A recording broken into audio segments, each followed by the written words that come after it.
అక్కినేని నాగచైతన్య అలాగే శోభిత ధూళిపాళ్ల పెళ్లి దగ్గరకు వస్తోంది.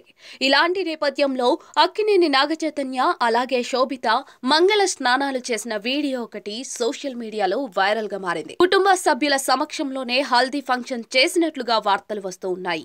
ఈ సందర్భంగా అక్కినేని నాగచైతన్య అలాగే శోభిత ఇద్దరు కూడా కలిసి మంగళ స్నానాలు చేశారు. కాగా డిసెంబర్ 4వ తేదీ రాత్రి 8:13 అక్కినేని నాగచైతన్య అలాగే శోభిత వివాహం జరగనుంది. అన్నపూర్ణ స్టూడియోస్ లో ప్రత్యేక సెట్ కూడా ఏర్పాటు చేసి అందులో అక్కినేని నాగచైతన్య అలాగే శోభిత వివాహం నిర్వహించనున్నారు. ఈ మేరకు ఏర్పాట్లు జరుగుతూ ఉన్నాయి. వీరిద్దరి వివాహం బ్రాహ్మణ సాంప్రదాయంలో దాదాపుగా 8 గంటల పాటు జరగనున్నట్లుగా టాలీవుడ్ ఇండస్ట్రీలో ఒక టాక్ నడుస్తోంది.